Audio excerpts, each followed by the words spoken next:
A paz do Senhor, Lagoinha, amém? Boa noite a todos, você que está em casa, Deus te abençoe poderosamente. Envia já o link dessa mensagem aí para o amigo, para o grupo aí do bairro, da igreja, do local aonde você está. Fala para elas que Deus tem uma palavra ao coração delas e cremos que também Deus falará conosco aqui essa noite, amém? Glória a Deus. Abra sua Bíblia então no Evangelho de João, no capítulo de número 9. Vamos ler aí a partir do versículo 35. Ontem, dia 31, foi o dia da reforma, um dia muito importante para nós cristãos, protestantes.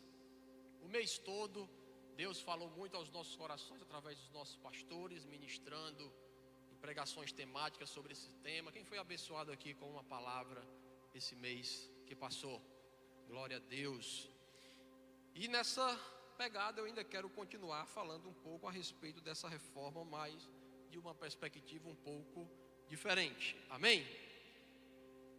João 9, versículo 35, diz assim a palavra do Senhor: Jesus ouviu que o homem que havia sido curado tinha sido expulso, e quando o encontrou lhe disse: acreditas tu no Filho de Deus?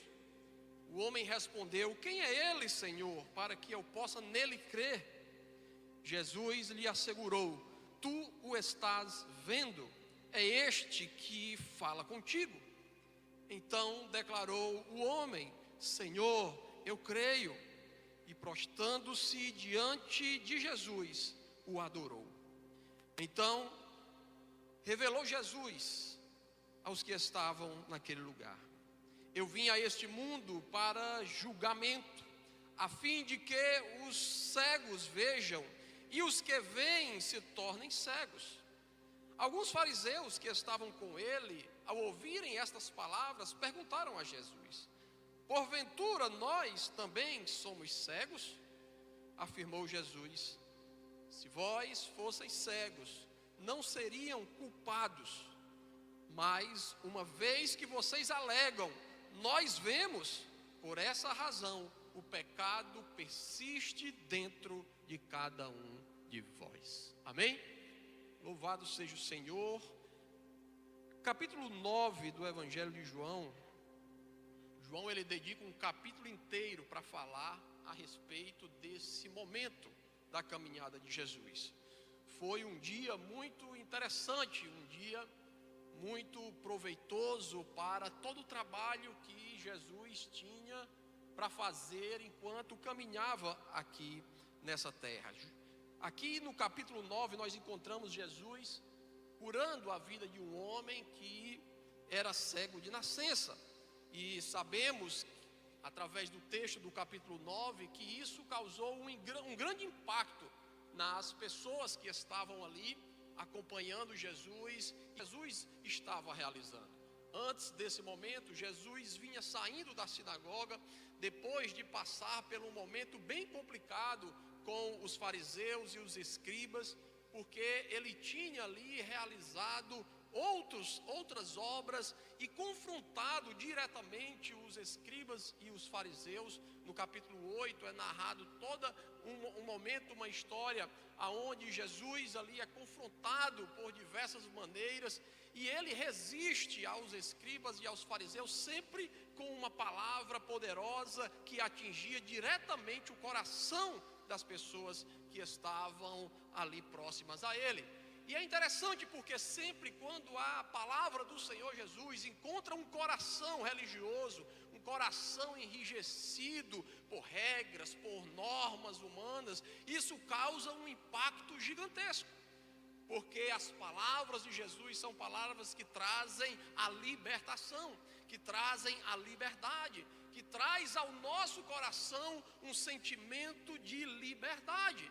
Ao contrário disso, os fariseus e os escribas buscavam escravizar todas as pessoas que eles pudessem, através de regras, através de normas, que muitas dessas nem eles mesmos conseguiam cumprir com essas regras que ele impunha para as pessoas. Então Jesus, ele estava saindo desse templo, do momento de comunhão, de ensinamento da palavra de Deus no meio dos escribas e dos fariseus, e naquele momento que ele sai daquele templo e ele começa a caminhar pelas ruas daquele lugar, ele se depara então com um homem cego. E é interessante o texto do capítulo 9, que o primeiro versículo, que ele já começa dizendo que Jesus, ao caminhar, Jesus, ele viu um cego de nascença. Jesus, ele olhou e percebeu que aquele homem estava naquele lugar. E eu não sei se para você isso causa um impacto ou uma alegria, mas quando eu leio esse texto eu fico imaginando, Deus, ele está olhando para mim. Deus, ele não deixa ninguém passar despercebido, principalmente aqueles que estão com o coração aflito, com o coração atribulado, com o coração angustiado. O Senhor olha e contempla cada um deles. Jesus sai naquelas ruas, mas mesmo em um momento onde quase ele foi apedrejado, porque em momentos antes, ao falar aos fariseus uma palavra forte aos seus corações, eles pegaram pedras para querer matar Jesus. Mas Jesus então se desvencilha deles, sai do templo, entra na rua, e a primeira coisa que ele encontra, que ele enxerga, que ele vê, é um homem cego. E ele não passa despercebido daquele homem, porque Deus, ele não deixa ninguém para trás. Ele não desampara aqueles corações que estão quebrantados. Logo, Jesus não ia passar por ele e deixar ele desamparado naquele lugar. Pelo contrário, ele viu que aquele era um momento para continuar o ensinamento que ele estava dando, não apenas para os seus discípulos que estavam ali com ele, porque cada dia de Jesus era um dia de ensinamento para os seus discípulos, porque ele sabia que logo logo ele não estaria mais com eles e eles precisariam cumprir com a missão. Então Jesus gastava o seu tempo ensinando a eles aquilo que eles deveriam fazer posteriormente o seu retorno ao Pai. E Jesus então vê aquele homem e ele se aproxima, e os discípulos que estavam ao redor logo interrogam Jesus. Jesus, esse homem, ele é desta forma, o que aconteceu? Foi pecado? Os seus pais, eles pecaram? Sobre a sua família está sobre alguma maldição que fez com que este homem nascesse cego desde o ventre da sua mãe?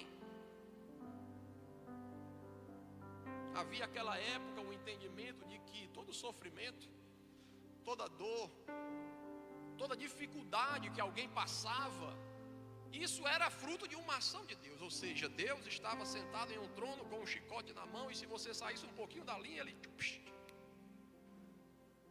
E esse chicote era tão duro, era tão brabo, que ele poderia até chegar a seus filhos. O castigo de Deus poderia se estender até mesmo para os filhos. Muitos daquela época criam nisso. Quem não lembra da história de Jó? Jó, depois que passa por toda aquela luta, perde filhos, perde a riqueza, perde tudo o que ele tinha. O que era que os amigos dele o tempo todo estavam dizendo para ele? Confessa teu pecado, meu amigo, alguma coisa de errado você fez. Jó, não, eu não fiz nada, eu sou adorador do Senhor, eu guardo o meu coração, eu oro, eu sacrifico ao Senhor, eu tenho a minha família em oração o tempo todo, tudo que eu tenho pertence ao Senhor. Não, alguma coisa você fez. Quem já ouviu de alguém por alguma luta, alguma provação que estava passando, dizendo, isso é castigo de Deus?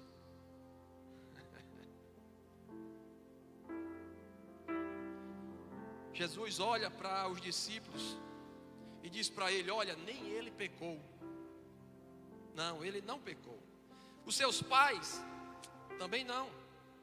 Mas isso que está sobre ele é para que as obras de Deus sejam reveladas na vida dele. Aleluia. Que revelação, meu irmão. Aquilo que nós vivemos, aquilo que nós passamos, tem um propósito. Nada acontece por acaso. O que você está passando não chegou na sua vida por um acaso. Talvez você diga: ah, não, mas isso aqui foi apenas fruto da minha ação. Fui burro, fiz errado, fiz aquilo que não era para fazer, me associei com quem não era para me associar, fiz aquilo que... Mas até no momento em que nós erramos, Deus transforma esta maldição em bênção. Ele faz com que essas experiências que nós temos, elas sirvam para edificar um novo caminho. Tá certo que algumas pessoas precisam levar mais lapada, né? Um pouquinho mais do que outras para poder aprender. Às vezes precisa errar mais, às vezes precisa, né, quebrar mais a cara. Sempre quando eu penso nisso, eu lembro do meu filho Davi, o mais velho, quando ele era novinho ainda, estava naquela fase do desafio aos pais, para saber se, né, de quem era que tinha autoridade ali dentro e tal, e se aquilo ali ele deveria ouvir ou não. Toda criança passa nessa fase. E a fase que ele estava querendo era colocar o dedo dentro do ventilador ligado. Distante, ele ia lá, tentava botar o dedo, e a mãe, menino, não sei o que, lavar aquele negócio todo. Dava de costas, lá estava ele querendo botar o dedo, lá estava ele querendo botar a outra. Aí eu digo: rapaz, peraí, chega aqui, meu filho, vem aqui, chega. Bote o dedinho aqui por dentro dessa gradezinha aqui, ó. Agora bote por esse lado aqui, que é o lado que não corta, é o lado que só dá aquela... Né? Digo: bota o dedinho aqui. Aí ele botou, quando ele botou, que deu nas elas, que ele puxou com medo. Eu digo: tá vendo? Presta para botar o dedo aí, não. Chorou, mas nunca mais colocou o dedo naquele ventilador. Às vezes Deus permite que coisas aconteçam, não é Ele que faz, mas é por permissão dEle. Porque nada acontece na terra que fuja do seu controle. Às vezes Deus permite que coisas aconteçam, mas com um propósito: ao fim, a glória ser para o nome dEle. O problema é que muitas vezes nós não temos paciência ou não queremos aprender com aquilo que nós estamos passando. Deus às vezes fala e nós endurecemos o nosso coração para aquele ensinamento. Mas glória a Deus que o nosso Senhor, Ele é longânimo, amém? Glória a Deus que o nosso Senhor, Ele é paciente, Ele é misericordioso, Ele é bondoso, Ele tem paciência comigo, Ele tem paciência com você. Ele está cuidando de nós, Ele está olhando para nós. Ele olhou para aquele cego. E logo ali quebrou uma doutrina religiosa dizendo: olha, não. Essa maldição, isso que vocês estão dizendo que é maldição, que veio de família, que veio de pecado, que veio disso, não é nada disso. Isso que ele passou até hoje é para que nesse dia o nome de Deus seja glorificado. Jesus poderia ter simplesmente dito para ele: veja, e ele teria visto, sim ou não? Poderia. Mas Jesus vai e pega areia, barro, cospe, mistura a baba. Ninguém nem sabe se Jesus tinha escovado os dentes naquele dia, né? Não sei se você já andou ali pela região ali da África, lá em Guiné-Bissau. O pessoal lá não costuma usar escova de dente, eles usam um pedacinho de pau. Um pedaço de pau, tem um tipo de madeira específica de um galho que eles quebram, e aquele pauzinho ali eles passam o dia, né, esfregando no dente aquele pauzinho ali. Só limpa na frente, né? Por dentro, por ali, né? Só Jesus na causa. Uma vez a gente pegou um taxista, ele pegou um pauzinho daquele, foi até de uma cidade para outra, tinha farrendo assim no dente, e chupava o pauzinho, mastigava para ele ficar igual uma escovazinha, e tim. Aí quando parou no primeiro posto policial que ele precisou descer, ele abriu o porta-luva, jogou dentro, fechou. E eu fiquei olhando aquilo, né? Ele foi lá fora, conversou com o policial, voltou, abriu o porta-luva, pegou o pauzinho, tchu. Jesus cospe ali na areia, faz ali um lodo e passa nos olhos daquele homem. E depois que passa nos olhos dele, diz: agora vai lá em Siloé, vai lá e toma banho, vai lá e lava o teu rosto. Vai lá no tanque, coloca água no teu rosto. Porque aquele tanque, Siloé, o nome significa o enviado. Quando Jesus diz para aquele homem: vai lá naquele tanque, lava o teu rosto. E naquele momento que os seus olhos são curados, e ele levanta a sua cabeça e os seus olhos começam a enxergar, automaticamente ele entende: o enviado fez essa obra na minha vida. Aquele homem é curado ali imediatamente. E assim que ele sai de lá, já falando, já conversando com as pessoas começam a perguntar, e alguns começam a dizer: esse camarada aí é aquele que era cego, que ficava aqui todo dia. O outro dizia: não, não é ele, não, parece, mas não é, não é. E o próprio homem começou a dizer: sou eu, meu amigo.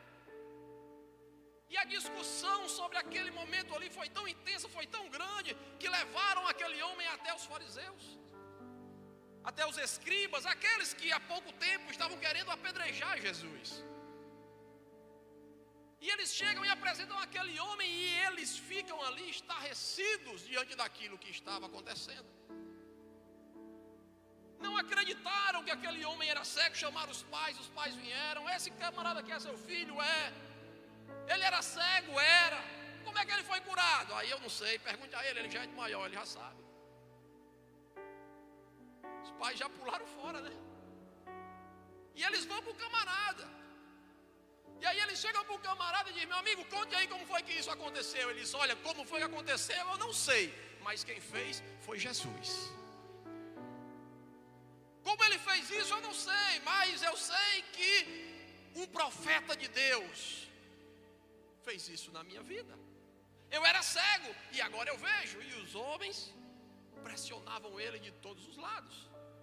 Sabe por quê, meus irmãos? Porque quem tem experiência com Deus, ele não abre mão da sua fé. Abre não. Quem tem experiência com Deus, ele não desiste daquilo que Deus prometeu. Sabe por que muitas pessoas fraquejam na fé? Porque eles deixam de ter experiência com Deus. Eles deixam de buscar viver momentos com o Senhor, que os tirou das trevas e os trouxe para a maravilhosa luz. Muitos dizem assim: por que hoje nessa geração se vê tão poucos milagres? Quem já ouviu isso falando, alguém dizendo isso? Por que tem tanto pouco milagre? Por que não acontece tanto milagre como acontecia nos tempos de Jesus? Eu pergunto para você: você tem orado por cura e por milagres? Você tem exercitado a fé, tem crido nesse Jesus que o chamou, que o tirou das trevas, que disse que sobre você estaria um poder, que se você colocasse as mãos sobre os enfermos, eles seriam curados? Você tem feito isso? A religiosidade tem invadido tanto o coração de muitos que não existe fé para crer que isso aconteça. Uma vez eu estava em um lugar com alguns irmãos, e o irmão chegou para mim e disse: rapaz, eu estou com uma dor de cabeça aqui, está em tempo de explodir minha cabeça. Eu olhei para ele e disse: é mesmo, irmão, vou orar por você para Jesus curar você. Ele olhou assim e disse: como é? Eu digo: eu vou orar, meu irmão, por você. Aí ele: amém. Aí eu digo: não, vou orar agora. Ele disse: agora? Eu digo: meu amigo, seu dor de cabeça nem é agora? Ele disse: é agora. Eu depois fecha os olhos aí. Ele disse: aqui mesmo? Eu digo: meu Deus. Eu digo: aqui mesmo, meu amigo. Feche seus olhos aí. Ele fechou os olhos, eu coloquei a mão na cabeça dele. Jesus, a tua palavra diz que a oração da fé curará o enfermo. Talvez esse coração não tenha fé, mas o meu tem, Senhor, porque eu creio naquele que falou e disse que se nós orássemos com fé, os enfermos seriam curados. Terminei, eu digo: e aí? Ele fez: rapaz, não é que passou? Eu digo: mas rapaz, tu não estava nem crendo, né, miserável?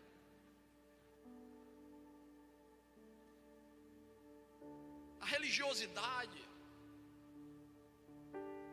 ela é tão maldita, ela é tão perigosa, que ela faz com que a gente deixe de enxergar Jesus. Nós paramos de enxergar aquele que tem poder para fazer o milagre acontecer. E nós passamos a olhar para coisas, para homens, para regras, para normas. João capítulo 9, o que Jesus quer mostrar para as pessoas naquele lugar, não é simplesmente que Ele tem poder para curar fisicamente alguém que estava cego, mas é para demonstrar que aqueles que não conseguiam o enxergar, por fé, poderiam ver o Filho de Deus.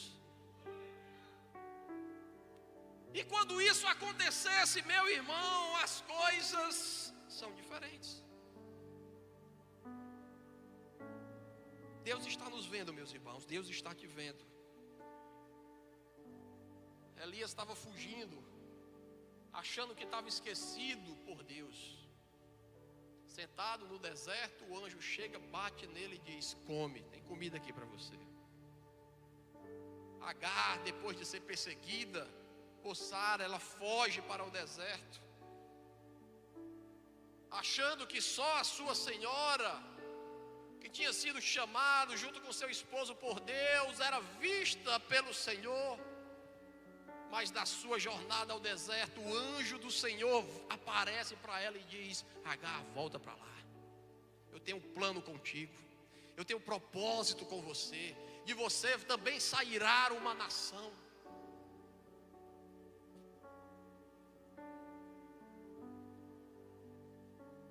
Deus está nos vendo, meus irmãos. Mas também é verdade que de todas as formas, o mundo, o sistema, tenta bloquear os nossos olhos. Depois desse tempo de Jesus, o ensinamento que ele deixa aos discípulos, eles começam a transmitir, e muitos começam a se converter, e por todas as cidades por onde eles passavam, o evangelho era pregado, pessoas eram curadas, transformadas, batizadas, e a igreja crescia cada dia mais. Até o momento em que lá em Atos capítulo 15, nós encontramos um concílio de religiosidade. Sabe o que é que eles querem fazer? Eles querem aplacar o avanço do conhecimento de Jesus na humanidade. A religiosidade daqueles homens queriam dizer que a salvação não podia chegar àqueles que não fossem judeus. Que aqueles que não eram judeus, que quisessem alcançar a salvação, deveriam fazer os rituais que os judeus também faziam. Começaram a criar normas, começaram a criar regras. Mas em meio àqueles homens, Deus levanta o apóstolo Paulo, e ele, com uma voz forte e poderosa, ele diz: não, a salvação não é pelas obras, não vem de nós, vem de Deus. Pertence ao Senhor a salvação, é pela graça. É a graça, a fé, Cristo na cruz. É por isso que nós alcançamos a salvação em Cristo Jesus. E aqueles que assim alcançam, caminham em fé, em paz, em gozo, em alegria no Espírito Santo de Deus. Mas a religiosidade insiste. Depois de Paulo, 300 anos depois, Constantino assume o governo de Roma. Estabelece o cristianismo como uma religião oficial de todo o império. Mas regras agora são estabelecidas. Normas, sacerdotes são levantados. Homens são colocados no lugar de Deus. A Bíblia, a palavra de Deus, é tirada do meio dos homens. As pessoas não têm mais acesso à palavra de Deus, apenas aquilo que se é falado nos púlpitos das igrejas daquelas gerações. Em muitos lugares era em latim que era ministrado, uma língua que ninguém conhecia, mas que era anunciado, mas que era pregado, mas que era falado. Os ouvintes apenas de forma religiosa participavam daquela celebração. Era domingo, todo mundo se arruma. Quem não lembra do interior? Como é no interior? Dia de domingo é o dia de todo mundo se arrumar, de 4h30 para 5 horas da tarde. Não é isso, sim ou não? E vai todo mundo para a missa. Senta lá, o padre fala, todo aquele ritual acontece, terminou, todo mundo para casa. Quando é que volta para lá de novo? No outro domingo. Assim era durante mais de 1000 anos, até que chega Martinho Lutero, e ele tem acesso à palavra de Deus, e ele começa a ler as escrituras sagradas, e quando a palavra de Deus começa a chegar em seu coração, ele começa a ter uma visão diferente da palavra de Deus, e aquela palavra começa a gerar em seu coração vida, e ele começa a entender que o justo viverá da fé. E aí ele começa a analisar todo o sistema religioso da sua época. E ele começa a dizer, não é por indulgências que nós podemos ser salvos. Não é pagando que nós temos os pecados perdoados. Não é por amizade com o prefeito, não é com amizade com o governador, não é porque eu tenho dinheiro, não é porque eu tenho recurso, não é nada disso. A palavra de Deus diz que pela fé, a fé nos dá acesso à graça. O véu rasgado nos dá livre acesso ao trono de Deus, sem precisar agora que alguém interceda por mim. Eu mesmo posso, aonde eu estiver, dobrar o meu joelho e dizer, Senhor, escuta a minha oração. E a mesma palavra diz que Deus escuta a oração do coração quebrantado e contrito. Aleluia. Ele tem acesso a essa palavra maravilhosa e poderosa. E ao ler essas escrituras, cada vez mais ele vai analisando e ele vai criando ali algumas teses de mudança para o sistema religioso de sua época. Ele faz 95 teses. Cada ponto denunciava algo do sistema daquela geração. Indulgências, formas de culto, de adoração a homens. E ele pega aquelas teses, prega na porta do templo e começa a lutar para que todas as pessoas, sejam elas ricas, sejam elas pobres, elas tenham acesso à palavra de Deus. Ele começa agora a batalhar para que Bíblias sejam impressas na língua nativa de cada povo. E a palavra começa então a ser reproduzida e distribuída. E agora o homem simples, comum, tinha acesso à palavra de Deus. E ele então podia agora ter o seu coração cheio de fé. Porque a fé vem pelo ouvir, o ouvir da palavra de Deus. Aquela geração passa e as que vêm em seguida continuam batalhando, continuam lutando. Para quê? Para que esse sistema religioso caia.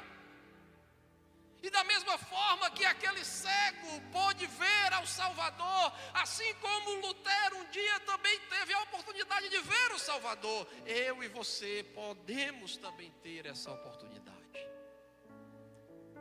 de ver a Jesus, de encontrar com Ele, de conversar com Ele, através da sua palavra. Por isso que os reformadores, nas 5 solas, a primeira é que somente as escrituras é a nossa regra de fé e prática. No apanhado das 95 teses fica claro que somente a palavra de Deus, a Bíblia Sagrada, tem poder para salvar o homem do pecado. Essa palavra, ela é poderosa. Essa palavra, aleluia, tem poder em si mesma. Ela não precisa de mim, ela não precisa de você. Ela precisa ser pregada, ela precisa ser anunciada, ela precisa ser semeada, porque aonde ela cair, ela vai gerar vida. Aleluia.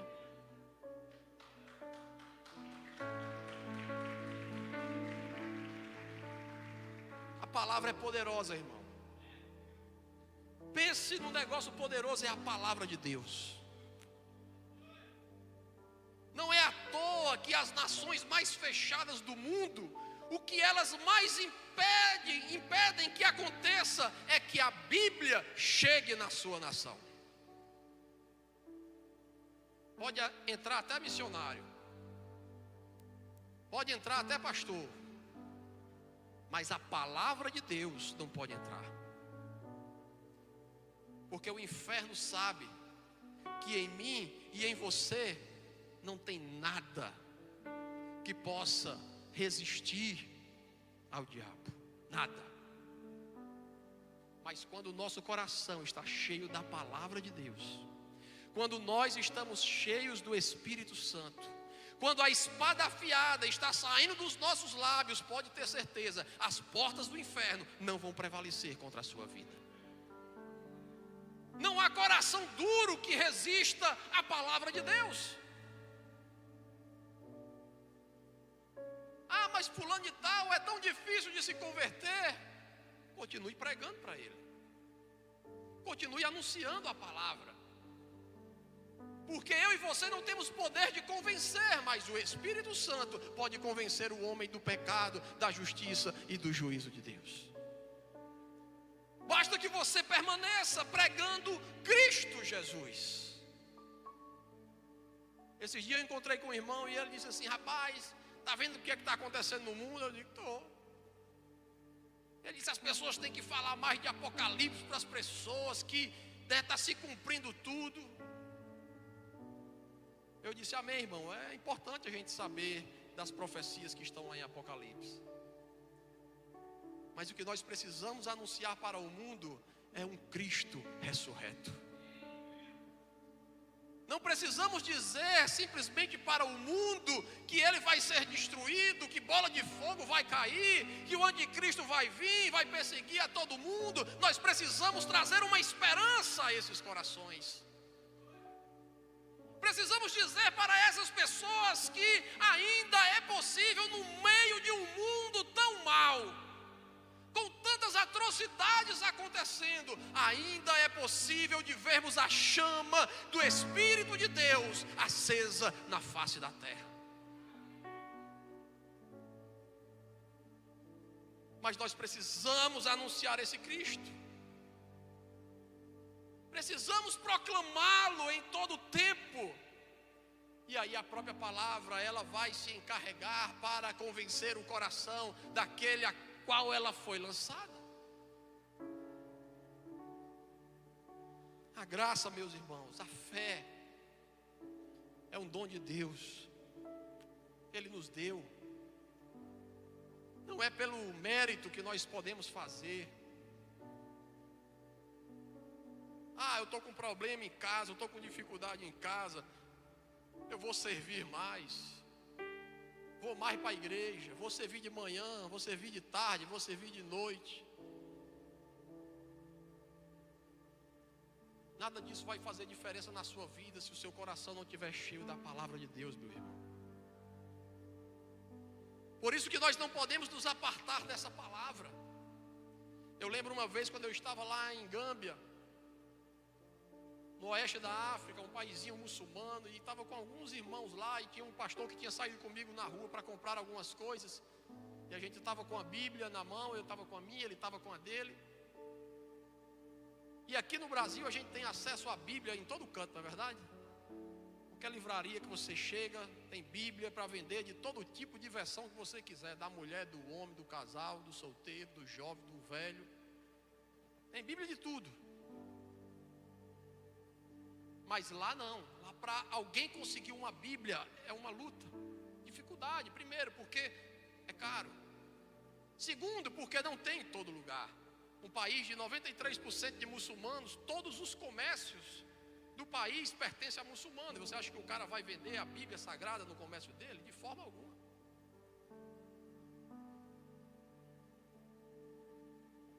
E a gente saía daquela rua e negociando, comprando uma coisa, comprando outra, e aquele negócio todo, e eu andava com a minha Bíblia aqui, debaixo do braço, e às vezes eu chegava em algum lugar, e aí eu colocava ela em cima do balcão aqui, e ficava conversando.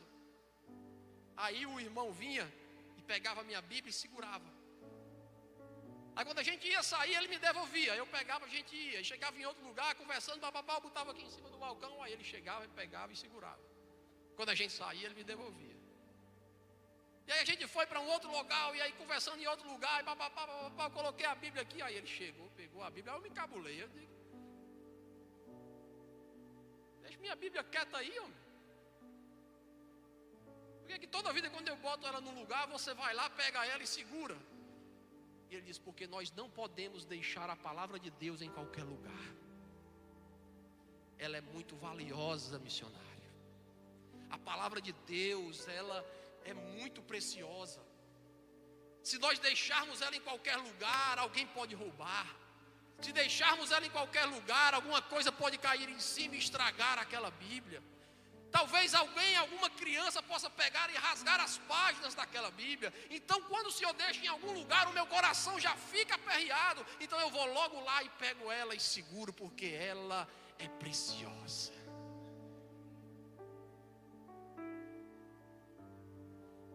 Tome aqui, né? A minha cara. Peguei ela aqui, eu digo: agora, né? Me separo mais dela, né? Fico com ela aqui, pertinho de mim, porque é a palavra de Deus. Mas se eu perguntar: quanto tempo faz que você não lê essa palavra? Será que você teria coragem de dizer quanto tempo faz? Um dia, 2 dias, uma semana, um mês? Quantas versões diferentes da Bíblia tem na sua casa? 2, 3, 4, 5, 10. Caixas de Bíblia talvez estejam guardadas dentro da sua casa. A traça, doida para comer, largada em algum lugar.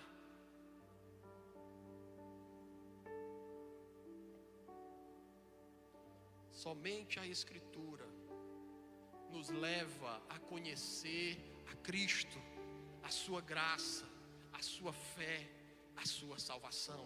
Cuide da palavra de Deus. Guarde ela em seu coração. Guarde ela na sua mente. Memorize a palavra de Deus. Assim como você se esforça para memorizar provas para concurso, também se esforce para memorizar a palavra de Deus, porque nela você tem a esperança da vida eterna.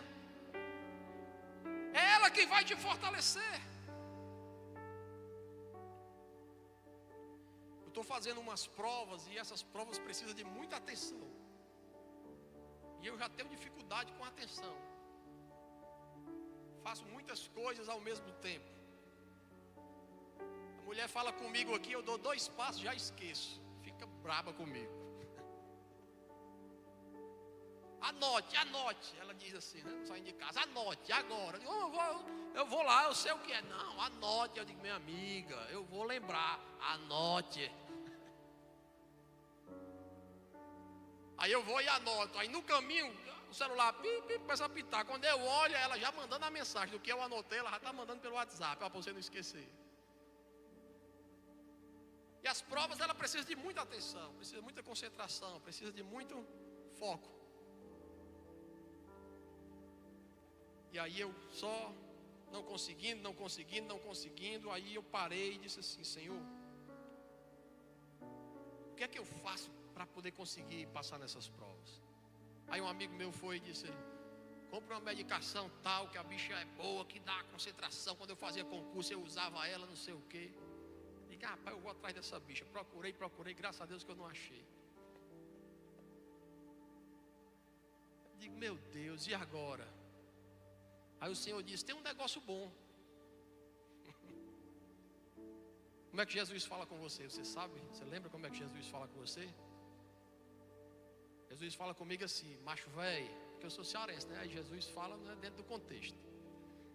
Macho velho, tem um negócio bom para você ter a concentração e o foco que você quer. Eu disse: é o que, Senhor? Ele disse: jejum e orar em língua estranha. Começa um jejum aí. vai jejuando. E quando estiver fazendo as provas, tu vai orando em língua estranha. Vai orando, vai orando, vai orando. E deixa o jejum por cima moendo a carne. Deixa o jejum ir por cima, destruindo a natureza carnal. E vai falando, e vai orando, e vai buscando, porque o meu Espírito vai fazer com que as coisas aconteçam para a glória do meu nome. Aleluia. Está dando certo. Aleluia. Funciona. Porque a palavra de Deus, ela é viva e ela é eficaz. Ela é poderosa e ela tem poder para transformar a nossa mente e o nosso coração. Por isso tanto se luta por causa desta reforma. Não que ela aconteceu em um tempo e apenas lá e lá ficou, não, porque essa reforma se estende até os dias de hoje e o meu coração e o seu coração precisa viver essa reforma. Precisamos aprender esses princípios, precisamos estar cheio deles para que daí então nós possamos entrar para um próximo nível de relacionamento e de comunhão com o Espírito Santo de Deus. Você quer entrar para esse nível? Fique de pé, por favor.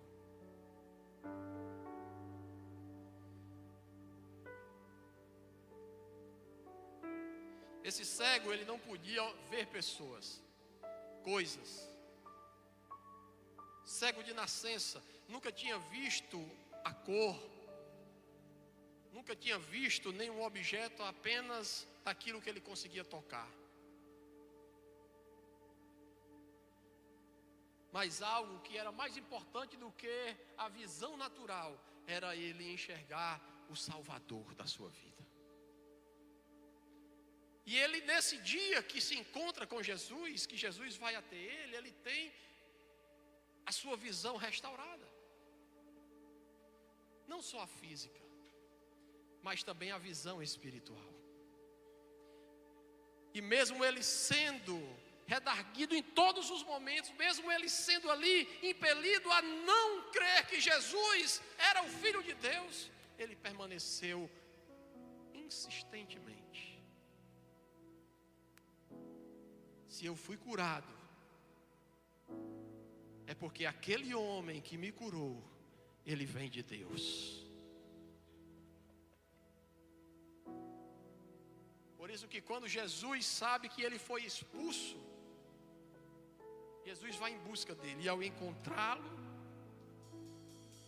Jesus faz justamente essas perguntas a ele. Você acredita no Filho de Deus? E ele disse: Senhor, quem é? Me diga aí quem é para eu poder crer. Jesus disse: é esse aqui que está falando com você. É esse que você está vendo. Aleluia. Ele disse: eu creio, Senhor. Eu creio. E além de crer, ele ainda se prostrou diante de Jesus e orou. Porque os seus olhos foram abertos. A religiosidade que estava ao seu redor caiu por terra. A sua mente foi reformada, renovada, para a glória do nome do Senhor Jesus. Ele agora pode olhar e dizer: sim, Jesus, eu creio que tu és o Filho do Deus vivo. Oh, aleluia.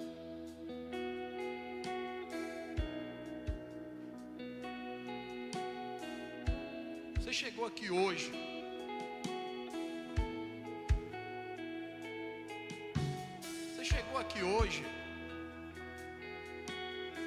querendo conhecer o Filho de Deus. Talvez você imaginava que fosse de outra forma.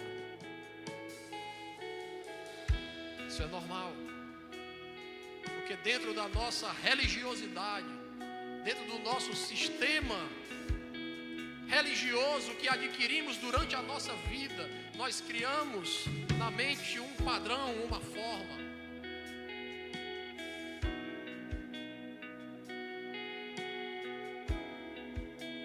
Mas é somente pela fé,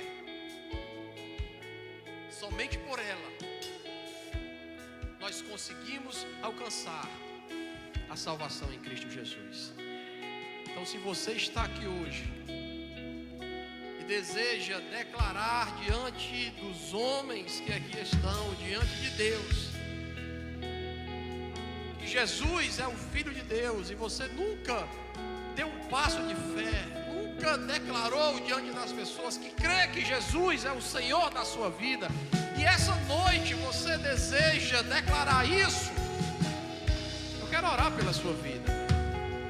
Queria que você levantasse a mão e dissesse assim: eu quero, pastor, eu quero entregar a minha vida a esse Jesus. Eu quero declarar que esse Jesus é o meu Salvador. Eu quero esta noite dizer que Jesus, somente Ele é o meu Salvador. Tem alguém aqui? Levante sua mão, deixa eu ver onde é que você está. Levante a mão e diga assim: eu, pastor, hoje eu quero entregar a minha vida a Jesus. Tem alguém?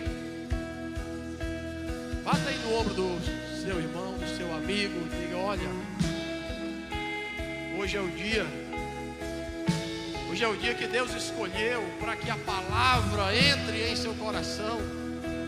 Mas você precisa crer, você precisa agir, você precisa se mover.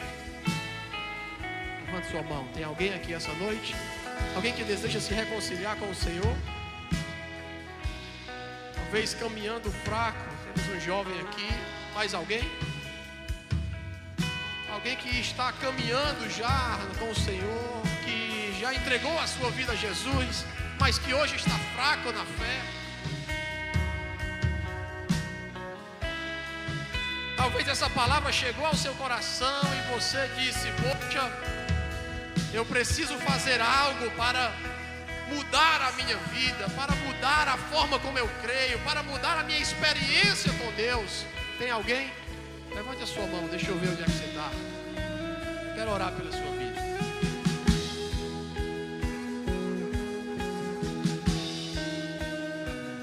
Glória a Deus. Mais alguém?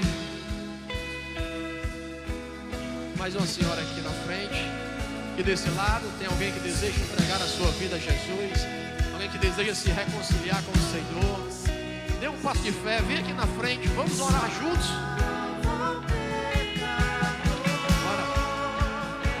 Levante a sua mão e diga: eu quero entregar a minha vida a esse Jesus. Mais alguém?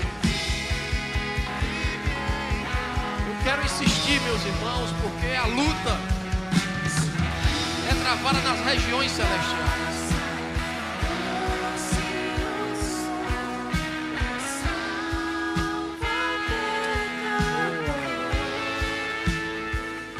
Mas alguém deseja entregar a sua vida a Jesus, se reconciliar com o Senhor? Estenda sua mão aqui para frente. Deus, o passo de fé diante dos homens, Senhor, mas o coração é lançado diante de Ti, Pai. O selo é dado pelo Teu Espírito Santo, não é pelos homens. Quem salva Jesus não é a denominação, quem salva, Senhor, não é a igreja, quem salva é o Teu Filho que morreu na cruz do Calvário, Senhor.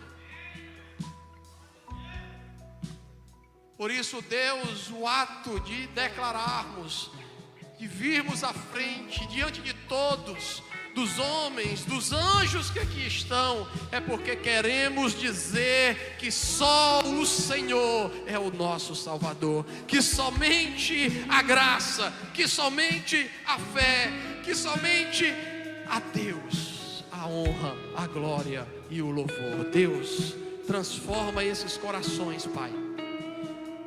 Leva eles para um novo tempo contigo, Senhor. Um tempo, Deus, de novas experiências. Um tempo de cura, Senhor. Um tempo de milagres, Pai. Deus, em nome de Jesus, nós oramos e te pedimos que o Senhor venha curar, Senhor, o corpo físico dos nossos irmãos. Que em nome de Jesus toda enfermidade saia. Que em nome de Jesus toda enfermidade caia por terra. E a tua cura, Senhor, se estabeleça. Porque pelas tuas feridas, Senhor, nós fomos sarados.